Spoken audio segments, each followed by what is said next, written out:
Hello, everybody, and welcome to a brand spanking new episode. I'm bringing it back because we haven't done YouTube video content in a while, and bring it back, brand spanking new episode of MovieKombat. This episode we're talking about Creep 2, and this is the second to last episode of the season of season 3, and it is been quite a journey, but we're not done yet. We gotta get through this episode, and then we head into our season finale. As you can see over here, chat is moving along. I'm joined by Horcrux, Ashton, Sticky Shame, Alana, Foxy, and you can be a part of it by going over to twitch.tv/Primal_Target and following us over there. Hey, if you want to toss us a couple bucks and subscribe, I'm not going to deny it, but you don't have to. We're on the road to 550. Currently, we're at 540 followers.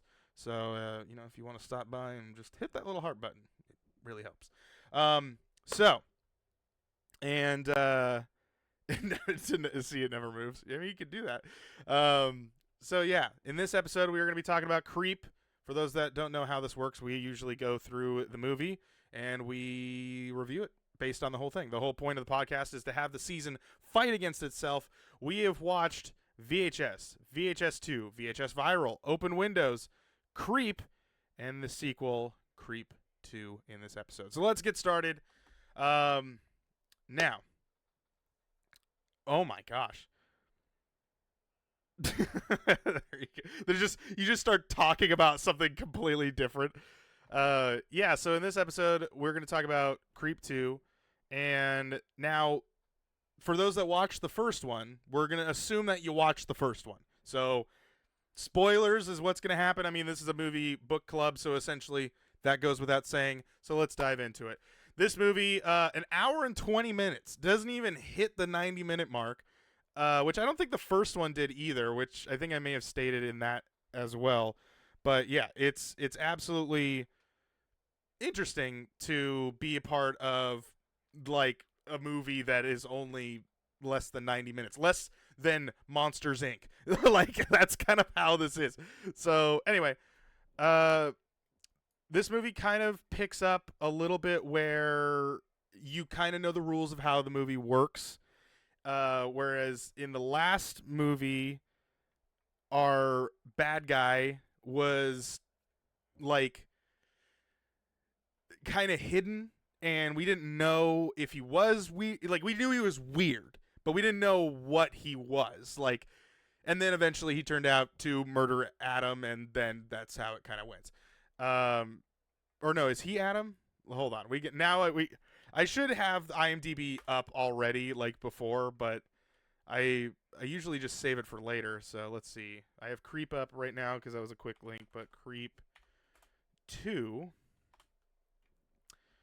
Well, I guess I could put Creep up here because he has a different name in this one. So we got Creep. Oops. All right, there we go. That's not IMDb, that's Wikipedia. There it is. So in the last movie, in Creep, he goes by Joseph. Joseph is our bad guy in the first one. Aaron was the person that held the camera, and he uses Aaron as his name for this one. Oh, does he?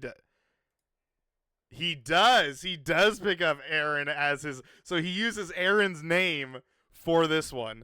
And then if you catch it later on, he uses the term buddy when he was referring to Aaron from the first movie.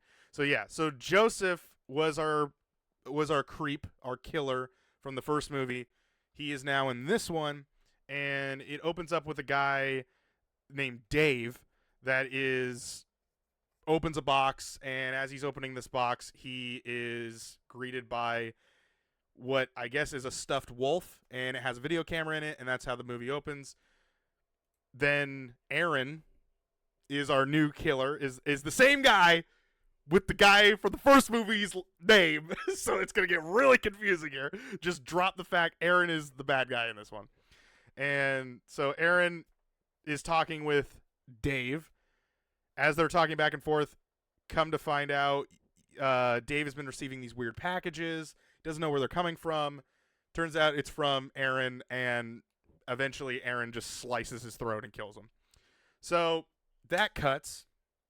Speaking of cutting, there is also some things we kind of keep track of as we kind of move along, which I think are fun, that are just random things to count how many times it happens. So that is, does the camera get used for sex? How many times does the camera change hands? How many times does the camera get dropped? How many times does the footage malfunction? How many people die? And those are how many things we're going to count. So I will answer, does the camera get used for sex in this movie?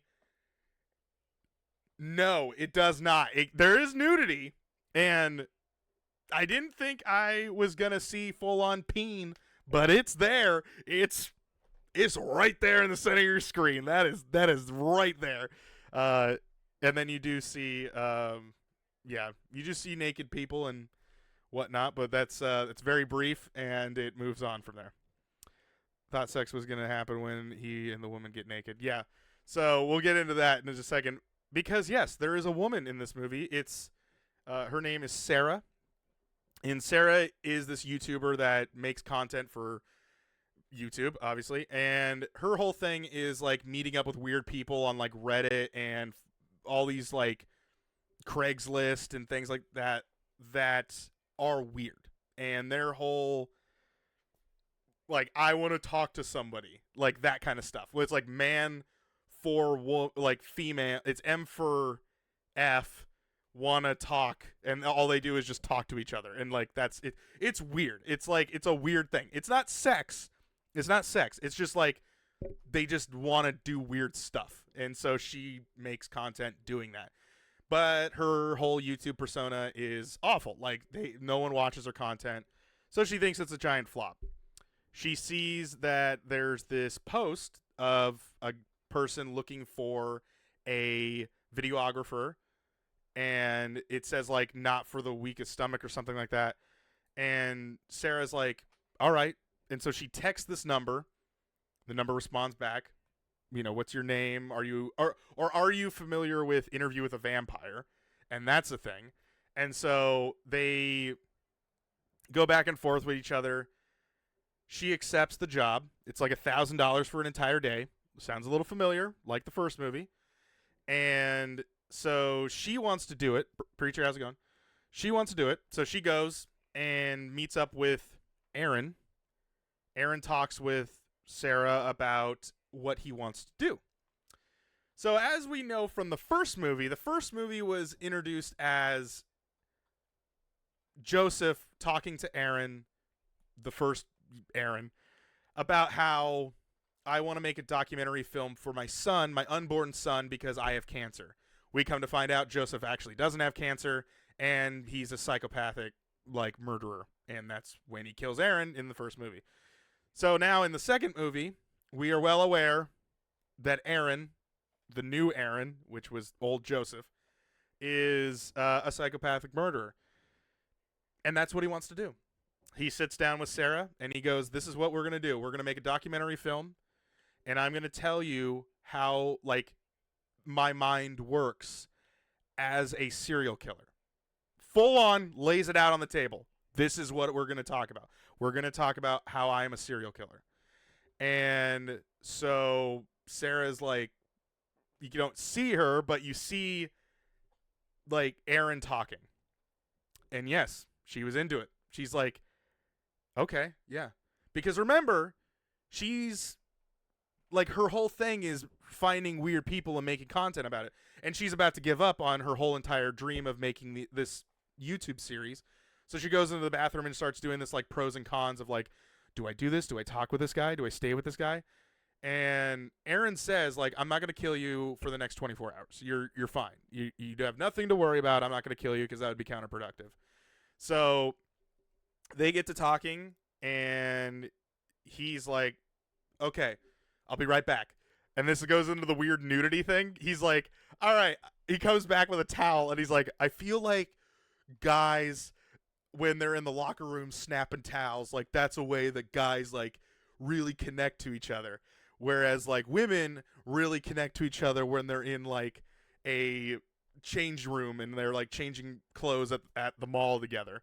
So I'm here and I am going to like, show you. So he undoes his towel and like full on schlong. And you're like, dude, what the heck? And so that happens. And then she's like, okay, now is it my turn? And he's like, whoa, wait, what? And then she hands him the camera, and lo and behold, he's caught off guard. And she strips naked for him and then goes, are we good? And then he's like, yeah, we're good. I want to go back for a couple seconds because he does reveal the video of him killing Aaron in the park where we saw the first movie come to an end. Like, that is in this movie, which means, might as well get this one out of the way. How many deaths are in this movie? How many deaths are in this movie? Because I counted 2 deaths. 2 deaths in this movie, which we'll be going into later. No saying anything yet. No saying anything yet. But there was 2. Yeah, I did count Aaron. I did count old Aaron's body. He did die. So, but anyway, so as we kind of move forward, Aaron is talking to Sarah and how he wants to set this whole thing up. How he's this like Francis Coppola sort of situation where he has this dream of making this crazy documentary about how his life is and how he was like, he's turning 40. He's killed 39 other people. He's filmed it, done movies, and this is like his creme de la creme, his final note of being, I don't want to kill anymore. This is going to be the end. So they go out into the woods and start filming and whatnot.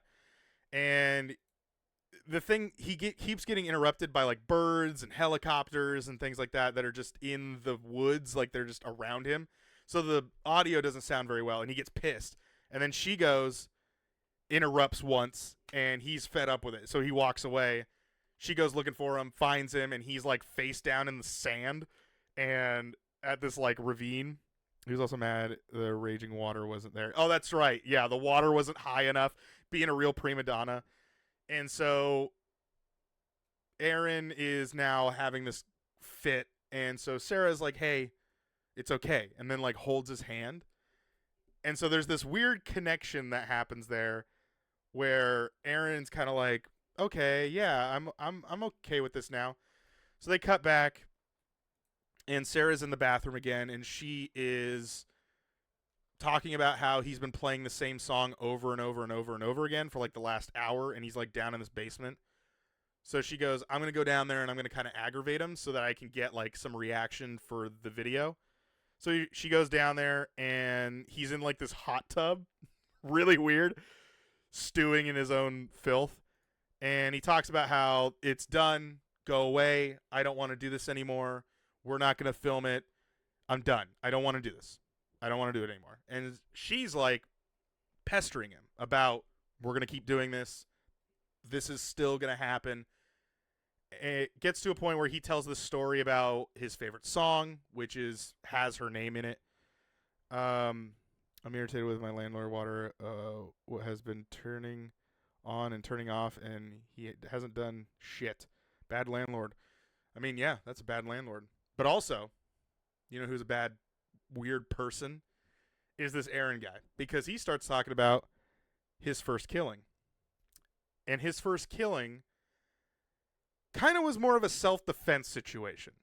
And that was what was interesting. And who knows? He's a flat-out liar, so we don't know. But knowing how a serial killer kind of is, I think this was very truthful. Because that's another thing about the movie. You got to like try and figure out when Aaron is lying and when he is telling the truth or when he's telling half-truths. He opened bodies to examine the universe. That is what he did. He explained that cutting open a body, he could see like some sort of expand the universe. He could see It was beautiful to him. But one night, he talked about how he was like, he was, I think he said he was like 16, but he could pass. Or no, he was like, I don't know, he was a teenager, but he could pass for older. So he goes to a bar, he sees this band that was playing the song that he was listening to. It was like Sarah Loves Her Juicy Fruit or something like that. And when he listens to it, it reminds him of this scenario, the first time he did a killing. So he didn't have a car. So as he was walking home, a van pulls up and asks him to get in the car. And he's like, whoa, okay, actually, yeah, I'll do it. And the guy goes, this is going to be a great night. And so he didn't take him home. He kidnaps him, takes him into the woods, ties him up, and beats him mercilessly, like Aaron, mercilessly. And just as he's about to kill him, he has Aaron dig a grave and says, you know, he's going to bury him in there. But Aaron was able to undo his tying, like the rope around him, and he attacks him, kills the guy that kidnapped him, strips him of his clothes, buries him, and then takes his clothes off and lays down next to him. And he felt like something was traveling to him from the guy he just killed. And that's his excuse of killing more and more people, is he's like obtaining them somehow. You know, like a crazy person. So that's kind of how Aaron's mind thinks. So after he tells the story, Sarah goes into the hot tub and weirdly massages him. And Aaron goes on to sneaking up. Well, she goes, I'm going to go take a shower. So she leaves. And he takes the camera and he brings it up there and he's like about to go in to see Sarah showering. And just as he's about to move it over, she jumps out and scares him, which is something that we haven't seen before. Usually he's the guy jumping out and scaring whoever. He was scaring old Aaron and he scared Sarah a couple times. So this is the first time we see that he gets scared. Speaking of which, this goes into how many times does the camera get dropped? I counted 2 times. There is 2 times they drop the camera, which is kind of crazy considering things. It's this time and then one other time towards the end of the movie. And that's it. They don't drop the camera very often, which is kind of saying something considering the other movies. So he tried to scare her, but she never jumped. Oh, that was true too. That's another thing. He tried to scare her, but she never got scared. So that was kind of interesting. So yeah. So as that happens, Aaron is now kind of having a little bit of fun now.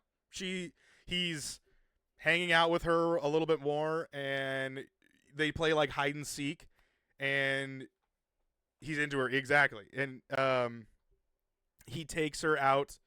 Someone in the horror movie that knows how to not drop the camera. Shocker. I know. There's 2 people in this movie that carry cameras and they don't drop it. Well, one person does. So that happens. So they play hide and seek, and we catch Aaron is trying to find Sarah. Come to find out, he gets scared again, and that he goes, dang it, like, you know, whatever. And then they just start hanging out. He shows her the axe that he killed Aaron with, old Aaron, and he talks about how he refers to him as Buddy, does not refer to him as Aaron, refers to him as Buddy. And if we look back at the first movie, Buddy is his unborn son. So kind of a weird thing that he's referring to old Aaron as Buddy. So that's kind of interesting. Sounds like a wimp. Yeah, he kind of is, really. Oh, really? Wow, congrats. 1 more month, huh?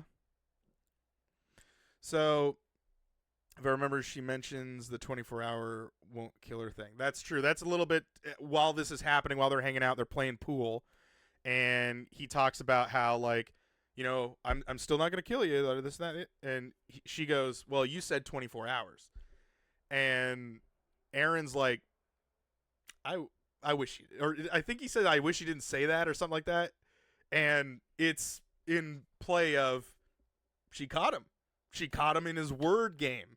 And that's the thing about Aaron is he plays with words to make it so he doesn't lie. But he tells half truths. So we get a little more character development with that, which is actually kind of nice in the sense of writing wise. So after they get done hanging out and whatever, they start talking again. And Aaron says, "I have a change of plans. I don't want I don't want the same way of this film to be done the same way that I wanted it originally. I think it would be best if you, Sarah, killed me. And that would be the final conclusion to my story." And Sarah's kind of sitting there like, I'm not going to kill you. And they get into this weird back and forth about that. And then she starts to be like, I want to leave. And he even hands her the axe that old Aaron died from, so that she could chop his head off. And she's like, I'm not doing this. Fuck you. Like, I'm leaving. And he goes, okay, well, what if I... Oh, wait, did that happen yet? Oh, yeah. So then he's like, all right, fine. I'm going to jump off of this balcony. Like, there's, like, stairs in this house. He's going to jump off of this railing and hang himself. That way, if you let me die, I essentially killed myself. And if you try to say, it lets her not get in trouble. So he does this, and then she stops it. And she's like, fuck this. I'm done. I don't want to be here anymore. I'm done. I want to leave. And he goes, well, wait. And so he shows her that he was wearing a harness. Whether he was or not, we don't know. But he shows a harness to her and says, like, I was never going to kill myself. I couldn't go through with it. It just would have been a better ending to the movie and whatnot. So they start talking again. He's like, can we just talk a little bit more? So they kind of go into more of an interview back and forth. And she's kind of back on board with talking with him. He says this story about how he's never kissed anybody. He's never had sex. And so she goes, well, why don't we have your first kiss right now? So they have Sarah kisses Aaron and go and kind of just ends it there. So they're like, oh, let's go to the woods again. So he takes her out into the woods, and he takes the camera and he takes this knife, and he goes, oh yeah. Like, I know you've had this knife. And he kind of mentioned that he already knew about that, but he actually took it. He took the knife from her that she was like keeping on her person, which I didn't really mention, but that was a thing that she was doing. She had a knife on her just in case things went weird. And so he took the knife, and then he stabs himself several times in the gut, which we will come into. How many times does the camera change hands, since it's been kind of going back and forth? Now remember, this is how many times the camera either goes to a different camera or the camera gets handed to a different person. If the camera gets handed to a different person, it counts as one time. If they keep passing it back and forth, it's still just the one time. I counted 5 times that cameras change. So whether it's a different point of view or it's actually the camera gets changed. So there is that. And I think that's oh yeah, how many times does the footage get malfunctioned? Shockingly 0 times. I counted 0 times the camera actually messed up in film. So that was kind of interesting.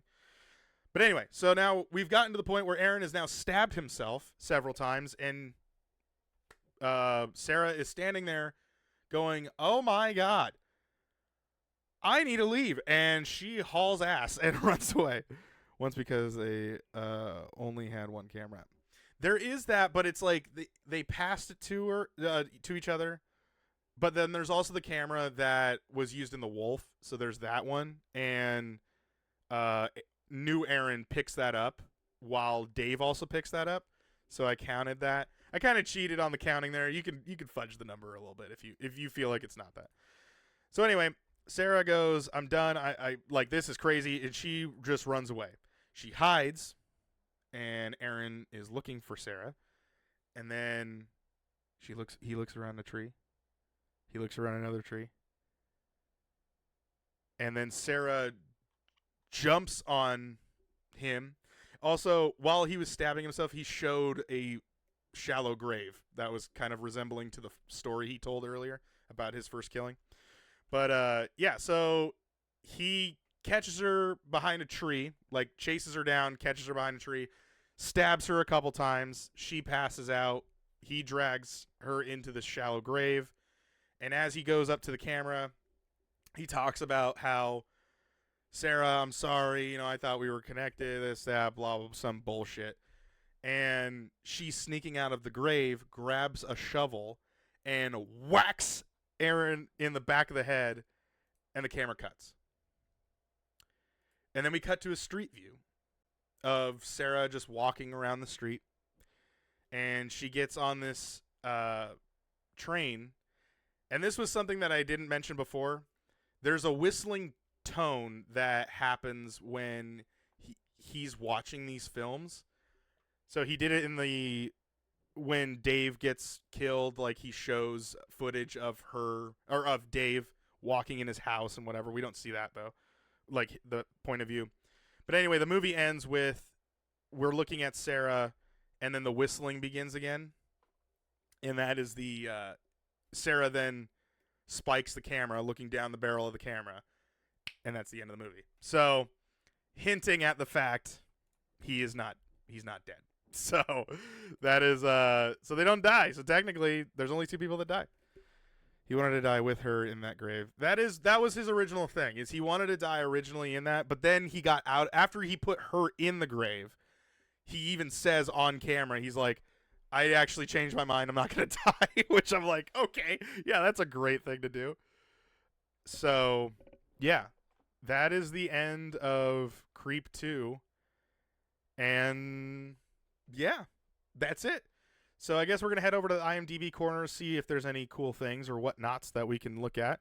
Take a look at some trivia and see just what we got here. We have 1, 2, 3, 4 bits of trivia.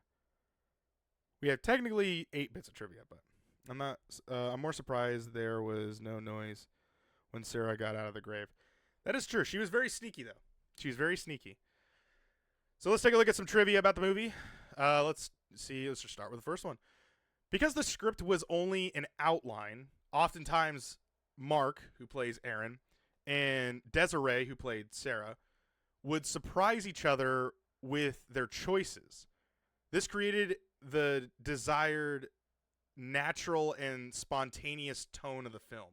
So again, just like the first one, there was more of a skeleton of how they were going to do the movie, like script-wise. So this was how, you know, they were going to go with it. Which is, you know, it's interesting of a movie. It's an interesting concept of the movie, especially this one being the story is about Aaron talking about how he's just fully committed to, like, yeah, I am a serial killer and you are going to make a documentary about me.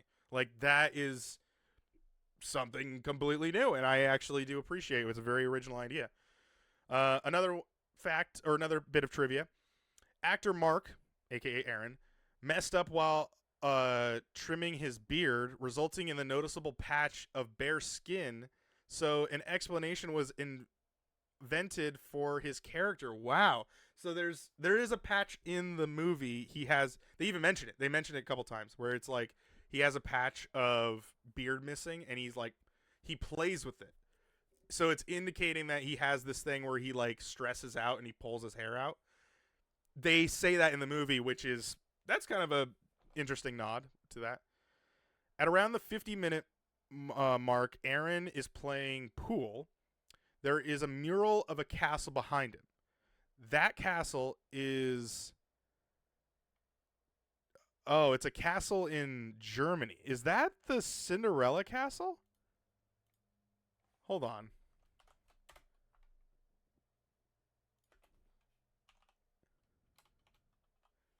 Yeah. That's the castle they used for sleeping... No, that's the castle they used for the inspiration of Cinderella, I believe. It's in homage to Disney's castle. That is That is a weird connection. So they used a painting in the background, which is the castle that is used. And actually, funny enough, he actually says, Aaron mentions a line saying like, "Oh, you're kind of like a princess." He says that to Sarah. That's funny. That's a weird. I don't know if that was accidental, but weird. Film critic, actor, director, and writer Khalil Pets or whatever placed the film at number 19 on his list of his 20 favorite films released in 2017. All right. In the movie, the creep in question introduces himself as Aaron. This is the real name of the victim in the first movie, which was a good catch that Foxy had mentioned. While the creep films are only meant to be a trilogy, Mark has spoken of seeing potential in a prequel focusing on the background of his character. So there might be a fourth one. The third one's not out yet, so as of right now, as of recording. Sarah asks Aaron if he is going to kill her with a blender, in which he replies that he never thought of that as a way of killing to kill someone. This is a direct reference to fellow mumblecore movie You're Next. What is a mumblecore? What the hell? In which a character is killed with a blender. Okay. Aaron, the creep, claims he has killed 39 people total. All right. Well, there you go. I mean, he mentions that a couple times. I don't know if that's worth putting in the trivia tab, but there you go. There's goofs. I noticed this one too. The first one, there's only one goof on this, and I noticed it too. The smoke alarm in Aaron's house is low on batteries and thus constantly beeps throughout the film. Did you guys notice? Because that was so funny when he's like, it's like a really serious scene, and then all of a sudden you hear beep, and you're like, what the heck is that? And they even react to it. Like, Aaron will react to one of them, and he's like, he looks up and then he looks back at her, and it's like, oh my gosh, that was funny. Like, I actually was like, oh my gosh. Like, okay. So it was released October 24th. It's October 21st as of recording this, but by the time this episode comes out, that will already have happened. That is technically Thursday. Let's see. October 24th, 2017. It was filmed in San Bernardino. Wait, no. That's not what it is. No, I don't even know what that is. I thought it was what I thought it was, but it's not. It's not that. Okay, whatever. I'm not gonna butcher it. Oh, it's a Blumhouse production. I didn't notice it. Yeah, San Bernardino. I don't know why when I looked at yours, I knew what that said, and then when I looked over here, now I could see it. I was trying to say it in my mind. I can say it in my head, but I can't audibly say it other than the one time, and I'm gonna let my one time pass. So that's how we're gonna do it. Okay. Again, nothing goes with the. There is no what do you call it? Taglines, because the movie was straight to DVD or whatever. So, but yeah, let's take a look here. I see. I'm curious about the direct. Oh, that's right. This was something I noticed about the movie as well. The guy that directs this movie. I think maybe I said this last. Maybe I didn't. I don't know. The guy that is the director of this movie is Aaron. He's the original Aaron. That is him. He's the director of this movie. And him and so his name's Patrick. And the guy who plays the creep, his name is Mark. And Patrick and Mark are the guys that created the movie. And they actually write the script, which is essentially, like I said, just the bones and outlines of how this works. So, yeah, that was kind of a fun fact that Patrick he's the director of the movie. And the director of this movie. So anyway, that is Creep 2.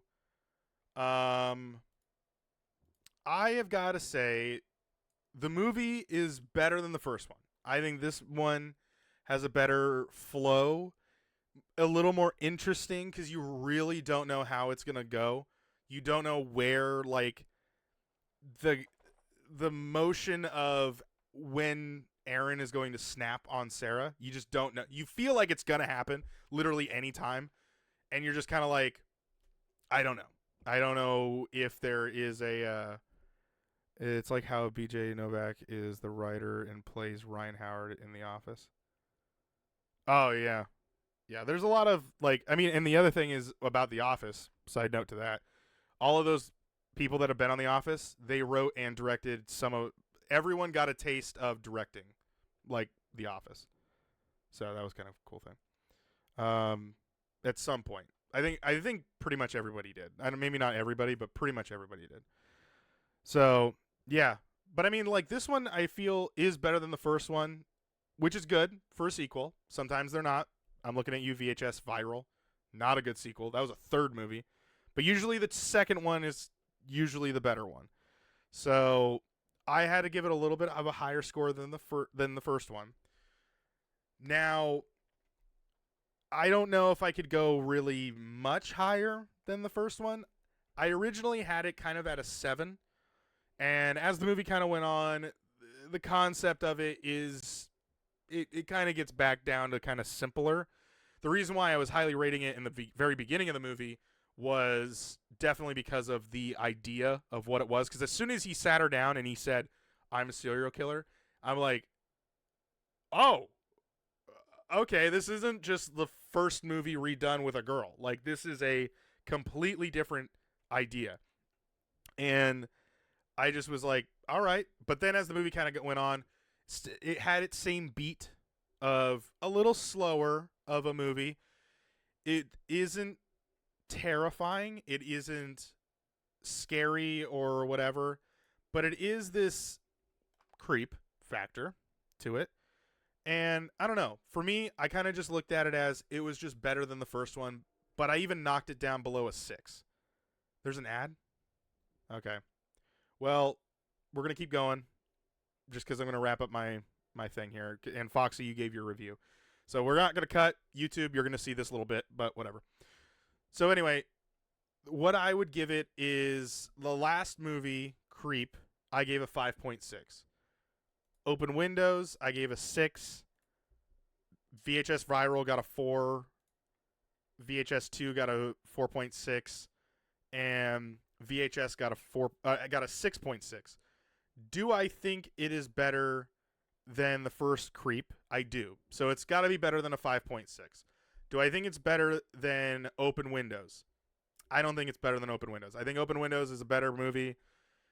Do I think it's better than VHS Viral? Absolutely. I fucking hate that movie. The only reason why that got a 4 is because Ashton put his review in there, and technically he gets the review for the PT stamp. VHS 2, do I think it's better than that? I do. Do I think it's better than VHS? I don't. I don't think it's better than VHS, and I don't think it's better than Open Windows. So it has to be below a 6. But I do think it's better than all the 3 other movies. So with that, my score, I'm going to give it a 5.8 out of 10. That is the official PT score for this movie.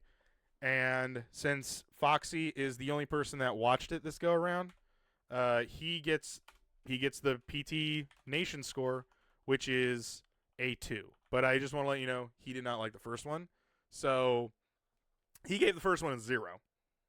Now remember our scoring system. I'll throw it in the chat here. Goes off of this, and so he thinks it's horrific, but which is a pretty rough score. I think it's almost a borrow, but still in the meh. And so that's why I gave it a 5.8. So, with that said, that puts this episode to an end. We have officially done 6 episodes, and we are now down to our season finale, which is Paranormal Activity. Oh no! That's not Paranormal Activity. I completely said the wrong movie this whole entire episode. It's not Paranormal Activity. It's Blair Witch Project. That's what it is. I was like, wait a minute, that's not what we're doing. I said at the top of the episode too. We're gonna have to just, you're just people that are watching this now. If you've made it to the end of the episode, I caught myself before Preacher said something. I don't know why I said Paranormal Activity. It is Blair Witch. The reason why we didn't go Paranormal Activity is because Paranormal Activity has too many movies in it, and it would have just been an entire season in its own right. So, teaser, we can come back to Paranormal Activity if you guys actually want us to watch. So we'll see who was paying attention in class. Did you go and watch the right movie? Did you watch Blair Witch or did you watch Paranormal Activity? So yes, we are watching Blair Witch Project, the original OG thing that started it probably didn't start it, but it definitely put it on the map. I don't know. I'm curious to see if that actually was. There might be a trivia fact on IMDb about it. But we're watching Blair Witch Project. The first one. The one that came out that started it all, grabbing the VHS camera and taking 3 kids into the woods to try and find a witch. That is what we're watching. Once again, Blair Witch Project, not Paranormal Activity. We'll save Paranormal Activity for a different time. So, yes. I like the idea of showing one of the murders, which I thought was cool, but my review only goes up by a little 2 out of 10. All right, cool. And I did mark you down there, Foxy. I know you just came back for an ad. So, yes, I did put you down. The PT Nation score is a 2. The PT score is a 5.8, so I gave it a 5.8. If you guys want to give a review, make sure you're here on Mondays, 8 p.m. Pacific Standard Time is when we start recording these, and you guys can watch. Tell us what you think about the movie. We post these on YouTube every Sunday, so you can watch the previous episode and then tune in on Monday to watch the new one. And yeah, here's the link to that. You can be a part of that. If you're watching on YouTube, make sure you subscribe, and make sure you check us over there on twitch.tv/Primal_Target. My name is Ryan. I've taken it down the journey through all these found footage, the lost but not found, the found but not lost. That's what it was. And we've made it through Creep 2. Season finale, The Blair Witch Project. It happens next week. Be here. Be a part of it. Give us your review. Thank you, guys. And he's like, join me. This is your final choice. This is your final time to do this. He's like, Nah. I was like, very well. Come with me. Yeah, it's kind of funny because the whole thing is Luke tried to go over there to turn Vader, and then he's trying to turn Luke. So it's just this whole thing. Yeah.